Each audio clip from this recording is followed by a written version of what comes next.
शरद पूर्णिमा का कथा, इसे सुनने से माता लक्ष्मी के साथ भगवान विष्णु की भी आशीर्वाद मिलती है। दोस्तों, हमारे हिंदू धर्म में शरद पूर्णिमा के दिन को काफ़ी महत्व बताया गया है। इस दिन शरद पूर्णिमा के दिन माता लक्ष्मी की पूजा करने से लक्ष्मी जी और भगवान विष्णु दोनों ही प्रसन्न होते हैं। इस दिन खीर बना के चांद की रोशनी में पूरी रात खुले रखा जाता है और अगले दिन इस खीर का माता लक्ष्मी और भगवान विष्णु को भोग लगाने के बाद सब परिवार में इसे प्रसाद के रूप में बांटा जाता है। इसके बारे में ऐसा कहा जाता है कि शरद पूर्णिमा के दिन चंद्रदेव की पूजा करने से और खीर को पूरी रात चंद्रमा की रोशनी से रखने से अगर आपकी कुंडली में चंद्र ग्रह कमज़ोर है तो उससे भी बहुत ही ज़्यादा लाभ होता है और चंद्रमा की आशीर्वाद कृपा आपके और आपके घर परिवार के ऊपर सदा सर्वदा बनी रहती है। शरद पूर्णिमा के दिन माता लक्ष्मी की पूजा करने से घर परिवार में सुख समृद्धि बनी रहती है और माता लक्ष्मी की भी विशेष कृपा बनती है। दोस्तों, शरद पूर्णिमा के दिन शरद पूर्णिमा की व्रत की कथा सुनने का विशेष महत्व है। कहा जाता है किसी भी व्रत की कथा सुनने से विशेष लाभ की प्राप्ति होती है। तो दोस्तों, आज इस वीडियो में हम जानेंगे शरद पूर्णिमा व्रत की कथा क्या है।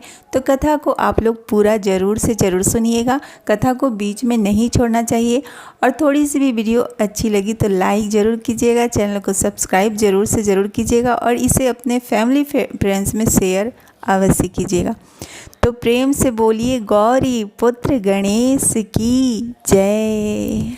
एक गांव में एक साहूकार था जिसकी दो सुंदर सुशील कन्याएं थी। दोनों बहनों में एक धार्मिक रीति रिवाजों में बहुत आगे थी और एक का मन इन सब काम में बिल्कुल भी नहीं लगता था।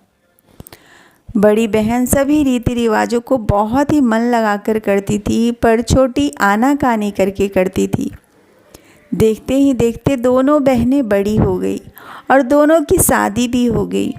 दोनों ही बहनें शरद पूर्णिमा का व्रत करती थी, लेकिन छोटी की सभी धार्मिक कार्य अधूरे ही होते थे। इस कारण उनके संतान जन्म लेते ही कुछ समय के बाद मर जाते थे।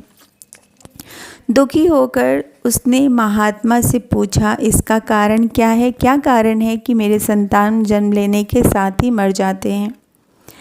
तब महात्मा ने बताया कि तुम्हारा मन पूजा पाठ में बिल्कुल नहीं रहता है, इसलिए तुम शरद पूर्णिमा का व्रत पूरे विधि विधान के साथ करो। महात्मा की बात सुनकर छोटी बहन शरद पूर्णिमा का व्रत पूरे विधि विधान के साथ किया, फिर भी उनका पुत्र जीवित नहीं बचा।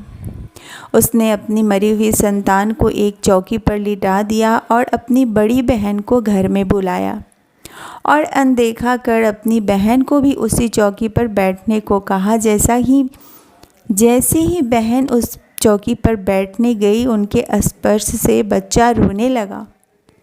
बड़ी बहन एकदम से चौंक गई। उसने कहा, अरे तुम मुझे कहाँ बैठा रही थी?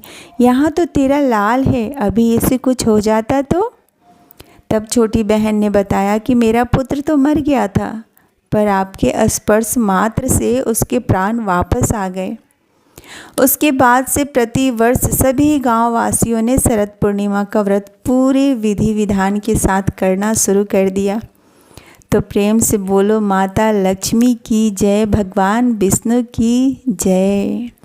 दोस्तों, इस कथा से हमें ये सीख मिलता है कि हमें पूजा पाठ में हमेशा ही अपना मन लगा के रखना चाहिए, चाहे कैसी भी परिस्थितियाँ क्यों ना हो, हमें पूजा पाठ करते रहना चाहिए। भगवान भी हमारी तभी पूरी करते हैं जब हम भगवान की सेवा भक्ति सच्ची श्रद्धा मन से और सच्ची श्रद्धा भाव से करते हैं।